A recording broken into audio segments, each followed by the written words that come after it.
Hello fellows, welcome to డబడీస్. హైదరాబాద్ లో దిగ్గానే 2 hours కష్టపడి మరీ రూమ్ వెతుక్కున్నాము. తర్వాత ఫ్రెష్ అయ్యి ఇన్స్టిట్యూట్ కి వెళ్ళాము. వెళ్ళాక వాళ్ళు చెప్పిందంతా విని ఫీపే చేశాను. రిటర్న్ లో వచ్చేటప్పుడు బుక్స్ కొనుక్కున్నాను. పెద్ద చదువు బిడ్డలా ఫీల్ అయ్యి రూమ్ కి వెళ్ళాక నా ఫ్రెండ్ చూసి నాకు బుక్స్ కావాలి అంటే తన కోసం కూడా బుక్స్ తీసుకొని వచ్చాను రిటర్న్ లో మళ్ళీ వెళ్ళి.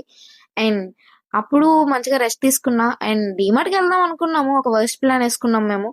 అదెంత వర్స్ట్ ప్లాన్ అంటే గూగుల్ మ్యాప్స్ నమ్ముకొని హైదరాబాద్ సందులు సందులన్నీ తిరిగాము మేము. సందులన్నీ తిరిగాక అలసిపోయి ఐస్ క్రీమ్ తిన్నాము. నువ్వు ఎలా చెప్పావు తెలుసా? ఆకిస్ పాక్ పాకిజా సో ఆక్ పాక్ కరేపాకులే చెప్పావు.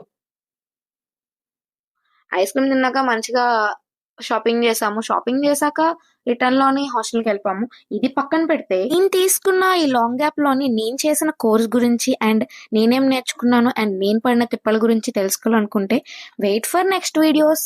Until then subscribe to Dev buddies.